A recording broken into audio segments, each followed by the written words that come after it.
All right, welcome back to the Shooting Bros. As usual, I'm with Thierry and Freddie, and we are reviewing game week 12. Before we get going, guys, what are you saying?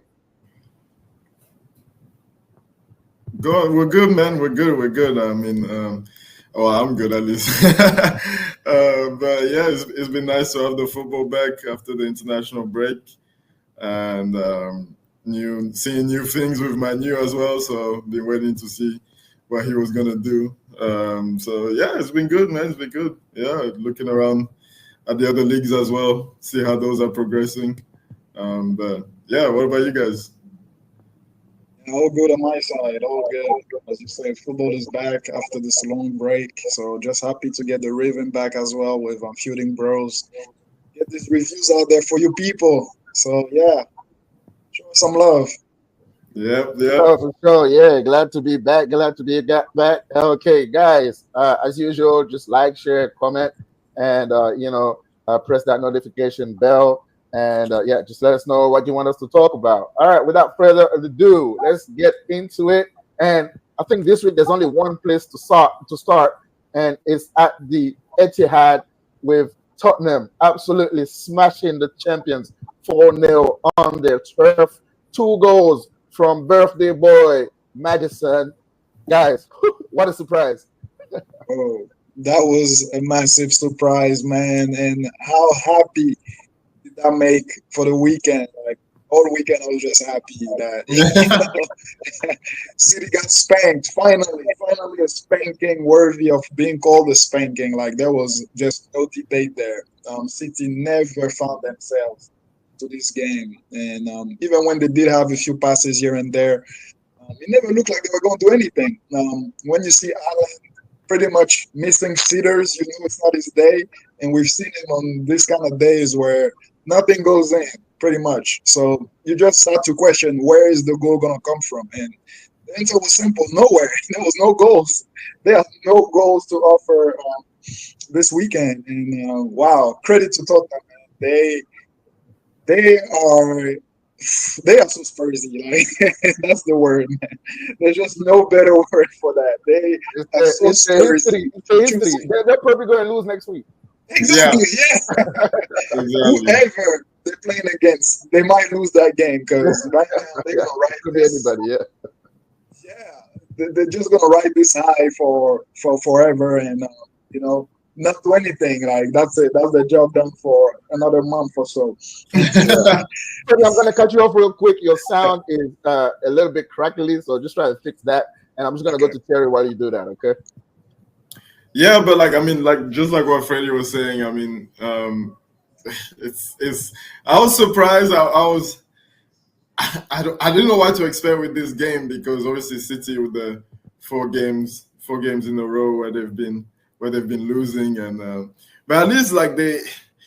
I mean, well, there was some games where even before that they weren't playing great, but like in those four games, you could say, oh man, maybe on another day, like City wins this and the quality shows through and they get away with it, you know. But this game, man, apart from like maybe the first 10, 15 where City was kind of trying to go hard and before that first goal from Madison, apart from that, man, they was just they would just couldn't do anything. I mean, they would create chances here and there because obviously they have the players. They're always gonna produce some magic, but as a team, man, they just looked way, way, way off it. And is this the end of the era? I mean, I want to see the end of the era. I want to see them in the mud. Like we're tired of them, like just winning everything and just dominating all the time. So I'm here for this. I'm happy about this. This made the weekend for everybody for sure. But yeah, a lot of head scratches. I mean, you can't just blame this all on Rodri. Like if just one player makes you go from the best team in the league to a very average team right now, like there's a problem. So nah, they are like more than enough of a team out there to be able to compete and to be able to do much better than they did. And yeah, I don't know how he's gonna fix it. I don't know if they lost their edge, if they lost motivation. I don't know what they've lost, but yeah, it's looking rough for them. And Liverpool next week. another battering there, and like, well, what do you go? Where do you go from there? Where do you go from there for City? So, yeah, I really want them to have a poor season and finish like fourth or something. That would be, like, That'll be the dream, right? That'll be the dream. that would be the dream, man. That would be the dream. So, yeah, we'll see. But yeah, they're just not doing it right now. They're not at all, man. They're not at all. And yeah, I mean, you just said it. Have they lost their edge? Have they lost motivation? I mean, this results is embarrassing for them. Like you said, first 15 minutes, they looked like they were on top. They were pressing. You know, you felt like, I mean, there was a couple of chances early on for them.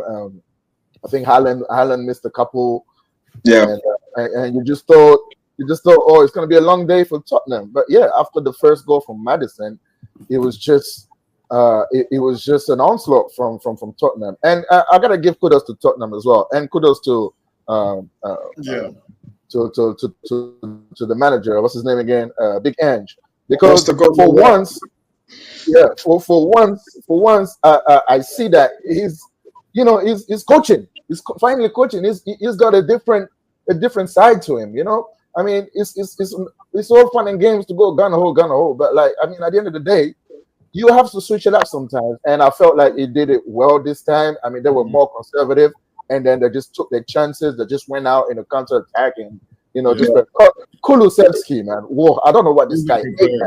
He was everywhere. The guy was just man of the match performance by far, even though he didn't score any goals. But he was everywhere. I mean, even like in the last minutes, the guy just running back, tackling. Right. And, offensively, he was just creating, and I think he had about like two assists or something. The guy was just on something. I mean, he should be drug tested after that game, man, because this is not it's not simple, man. It's not simple. But yeah, I mean, City. I mean, I've said it here. I didn't think it was gonna come like this bad, but I've said it here. I've said they've been looking bad, and they've been lucky, and it's about time this kind of performance just catches up with them, and back to the drawing board for them. And like you said, Thierry, it's just all for the better for us to see them just we're going through this kind of stuff, and I'm all for that too. Yeah, Thierry, I'm ready. You're back, man. Just finish your point. Yeah. I mean, I believe you guys said it all by now, but one thing I was just gonna double tap on is Ange. He's been under a little bit of criticism, not as much as he should have gotten. But to see this game when his main outlet, basically the foundation of his tactic was not there. Van der Ven was not there. So he kind of had to do something a little bit different. And he did. And that's all, I know Tottenham fans were asking for him to do, but especially us, even the opposition, we were like, is it a one-trick pony kind of manager? Like, is he gonna ever make some changes to that philosophy? And he kind of had to, and he worked. It worked in his favor. So he definitely need to stick to that and see that his team has maybe many dimensions that maybe even himself didn't know about. I mean, looking at Davies and Dragusin, they had a solid performance, man. Except a few times, Haaland escaped and had those chances. We didn't see him at all. Which is really common for him. So, yeah, kudos to Ange for this game. Kudos to Tottenham and the players. They definitely killed it. Kulusevski in particular. So, yeah, more of this from City. I just want to touch on a few players from City. I mean, yes, of course, losing the Ballon d'Or is gonna hurt anybody. Like that's. I mean, Rodri is a massive miss. I mean, it's all well and good to say that they're only missing one player, but what player is that? That is the heartbeat of the team. So I mean, it can't really go too hard on that. But I mean, performances, man. Phil Foden, what's wrong with him? Yeah, right. Savinho, he's just looking like he's looking more like Anthony than anybody else right now. All flashes and no end product, man. Yeah. And, Bernardo Silva, just a shadow of himself. Yeah. Gundogan. Did he stay at Barcelona? I mean, this is. I mean, there's so many players that I mean, John Stones. I mean, the guy is just. terrible. And there's so many players that are just underperforming right now. Yeah, even Kyle Walker getting burned by Timo Werner. Kyle Walker is done. I don't even know why he started this game, but probably because of lack of personnel. But this guy, he shouldn't start any more games. Like, games. I mean, you see it. The best illustration of that is at the end, like Timo Werner just took him for a walk. Man. And the guy just burned him. And the thing about that is, Kyle Walker was like letting him run at him, and he's like, he was probably thinking, oh, okay, go run, and I'm gonna catch you up. But it was an embarrassing moment. But what do you think about that? What do you think that is due to for these kind of players, these big players, to just be underperforming? I think it may just be the end of the era. I mean, sometimes like you just get to the end. You just get to the end where like you just don't have every time. Yeah, every time. Yeah. You just get to the end, you don't have the legs, you don't have the motivation, you don't have the drive anymore to do those little extra yards. And everybody starts to be a little bit late to everything. The pass is a little bit slow, and it just adds up with everybody. Because I understand, like Rodri, obviously massive miss. Like, and we would have understood if they were a bit stuttering, like maybe they win 2, draw 1, like win 3, lose 1. That we would have been like, okay, yeah, that's just Rodri. But you cannot, even if he is the best player in the world right now, you cannot lose 5 losses in a row, man. Without it, you can lose 1 player and then just capitulate. Like all season, like you said, they've not been great, and now we're just seeing the results of the bad performances. Like before, they've been getting away with it, but it seems like nothing works for them anymore. Like the forwards cannot score. The defenders cannot defend. Like the midfielders cannot keep the ball anymore. It's like, what is going on? So, yeah, I think you have a lot of players that may be past there. Maybe are we saying it too early? Maybe, but it looks like you are having a lot of players like Silva, Gundogan, De Bruyne. Like he can't even get on the field anymore. He's always injured. You have Kyle Walker cannot run, and that was his game. Like, so if he cannot run anymore, he doesn't. There's nothing he's there for. He's not technical. He's not really like smart, so to speak, as a smart football wise. So he just relied on his pace, and if that's done, man, that's it for him, man. That's it. Probably end up at West Ham or something. Exactly. I mean that's the next level at this point.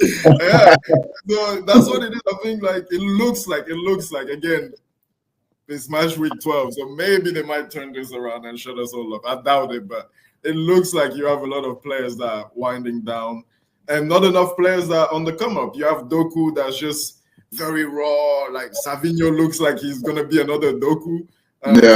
Raw, gonna do everything until the end. He's gonna miss. Grealish never panned out, by the way. Like, we need to have a conversation about this, because if this was Man U or Arsenal, destroyed for signing somebody for 100 mil. I mean, what, 10 goals, 10 assists, maybe in 17 years? Like, what has he done? What has he done? So, there's Nunez. I mean, he's played well recently, but these guys, they're not ready to take over. They're not guys that are going to be winning the league. And then if your main guys are regressing, then you look very average, and that's what's going on. Yeah, I mean, I wouldn't go as far as to say that apart from maybe Kyle Walker, I wouldn't go as far as to say that these guys are finished. I think they're just I think they're just going through a bad patch. Maybe again, it might be a lack of motivation, having won so much. But I mean, it's looking bad. It's looking terrible right now. And I think what this loss is gonna do to them is probably remove that mystique that they have. Teams go to the Etihad and they're scared already. They're already lost before they get on the field. This loss will probably go towards removing that anxiety that opposition teams have when they go to the Etihad, and they're probably gonna think like, oh, listen, this guy there for the taking, man. Let's just attack him, and we can get a result here. They're not what they used to be. So I mean I hope that's the case, and that goes well for the rest of the league, man. Liverpool gonna show them exactly that next week. Yeah. Yeah. Well, I mean, I'm not sure. I think they'll bounce back. I don't think it's going to be the route that everybody thinks it's going to be. I don't And think it'll be a route. But and it's an actual good segue. Let's just segue to Liverpool, who, you know, again, we're lucky to get a victory there. huffed and puffed, man. Huffed and puff. And again, I've been saying the same thing about Liverpool as well. They haven't convinced me as much, but they've been looking better, of course, than City. But they haven't convinced me as much to say that, oh, these guys can sustain that run for the long run, basically. I mean, I hope I'm right about that, but I'm just saying that just looking at them playing, it just doesn't scream the top team unbeatable that, you know, they cannot be gotten at. I think they're vulnerable, and I think, you know, playing against the bottom team of the league, and, you know, struggling. I mean, you know, they were 2-1 down at one point in this game, and until Salah decided to show up and play, you know. And so, yeah, again, what do you guys think about Liverpool? I know, Freddie, you tipped them for the league, right? What'd you say? I did what? Did you tipped them to win the league, right? No, I don't think so. I actually didn't okay. even have them on my top 4 when we started the season. Yeah, when we were having you know, the talk with Nate, it kind of talked me down, and then it seems like he had something else hidden in his locker. Because Liverpool, yeah, man, we were surprised in our previous review talking about them, you know, for them to be at the top with this margin.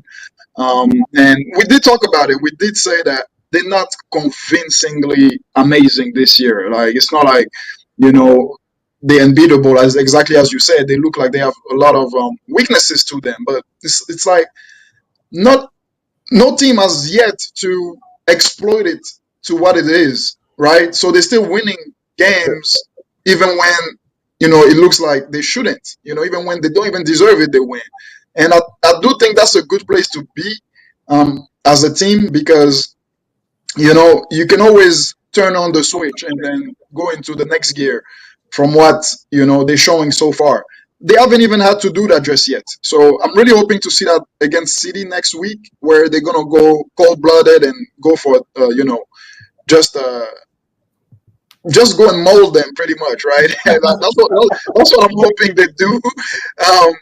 But then at the same time, yes, they do show a little bit of shakiness at times against Southampton. This game, it was really surprising to see them down for as long as they were and struggling to come back. It really took that last penalty from Salah to take them over the line for this one. And you can see that they suffered because Salah taking his shirt off and everything after the goal. Like, I'm like, dude, chill. You scored like so many of them. Celebration police.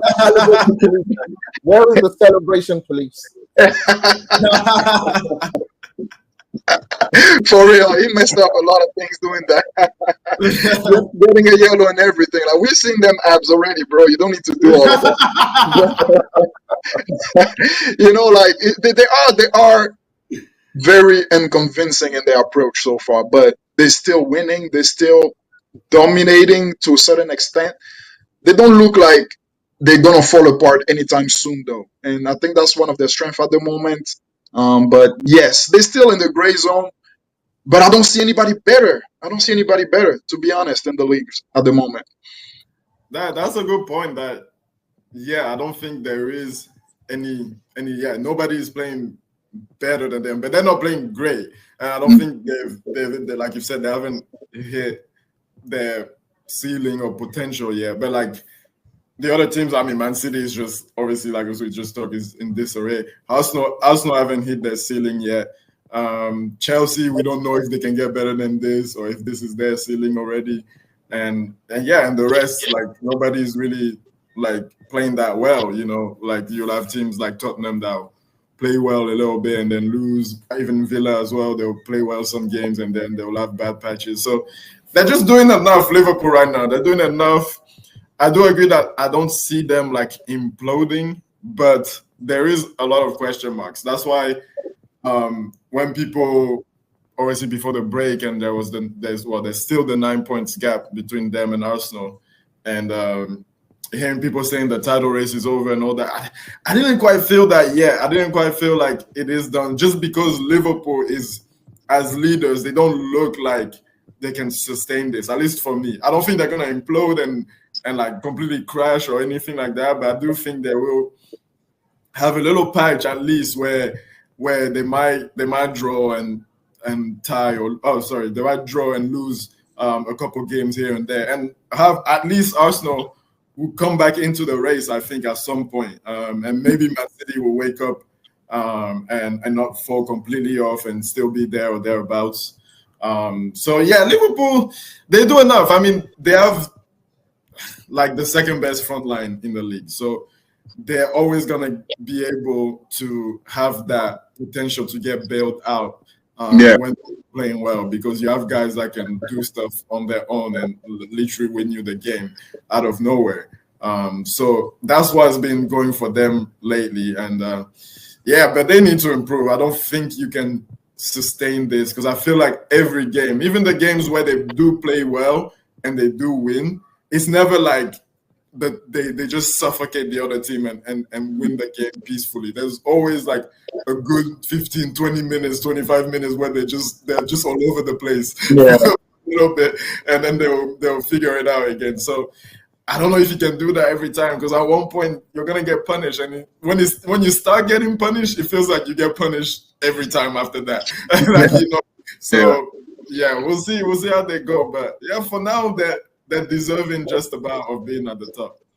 Yeah, I think I'll agree with you that they're probably been the best team in the league so far, and that's saying something because they haven't been that great. So it's a testament of where everybody else is right now.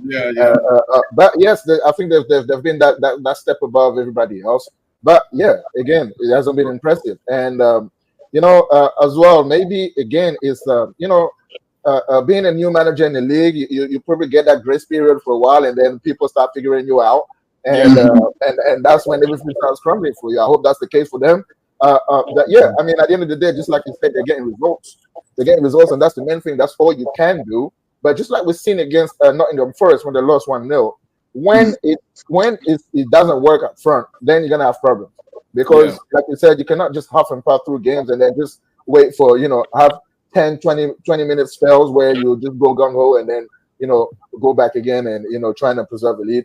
I mean, that's going to catch up. Eventually, it's going to catch up on you. So I think that's where they are. I mean, they've won the game. This is a game that they should have. I mean, going into the game, you're thinking 3-0, 4-0. And job done, and then nothing to be said here, nothing to be seen here.